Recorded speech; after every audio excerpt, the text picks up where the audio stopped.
What's going on YouTube? Today we're going to be looking at the Kino Flo Diva-Lite LED 20. Let's take a look.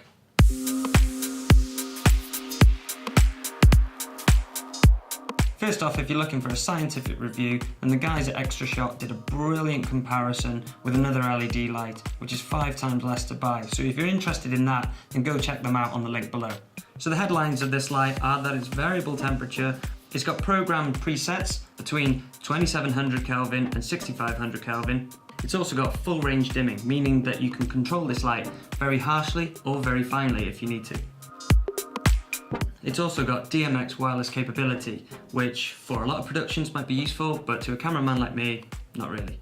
Quite a useful feature on this light is that it has green and magenta shift, meaning that if your light comes in a bit purpley or a bit green, this light comes with a function to change that, meaning you can balance the light to what your camera thinks is 56 Kelvin, for instance. It's also got a huge range of color gel presets. You got everything in there from blue, green screen, fire glow, sodium vapor, to be able to create many lighting styles for whatever the scene. The light is also flicker free, and with my RX100 Mark V, I did some tests up to 500 frames a second using a shutter of 1000. It worked fine, it looked great. Also allows a monkey like myself to mess around with this light for hours in the name of testing. The removable 90-degree honeycomb louver makes a huge amount of difference when looking to control the spill of the light. Here it is on, here it is off, huge difference.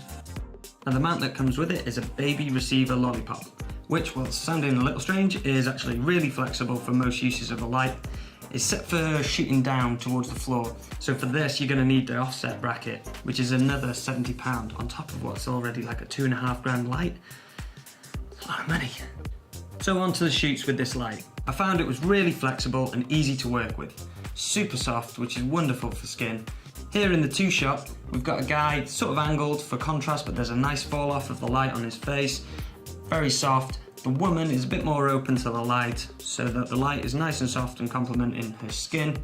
One thing to look at here is actually in the background we've got a wardrobe, so a very harsh edge, and you can see the light in bands. Now this is something that for a cheaper LED I would expect to see, but maybe not so much that. So it still has those issues of lots of little sources creating lots of little shadows, but you don't really notice that on the faces, but you do on the hard edges in the background. Something to note there. Overall, this light was a fantastic experience to use and was very flexible, lovely and soft on the skin, which is what you want from a big LED source. But there are a lot of wasted features on me because I mainly use LED panels at 56 or 3200 Kelvin. They all work pretty fine for me, and that's why I couldn't splash out £2.5 on having a lot of features that I just might not use. There's no doubt that I think this light would make probably a good 5-year investment, but realistically I can put it on my shoots for around £70. I rarely get shoots that have a big budget for their lighting, but for that occasional shoot where this light could tick a lot of boxes, especially for its colour features and the softness of it, I could put it to work. Girls with camera, out.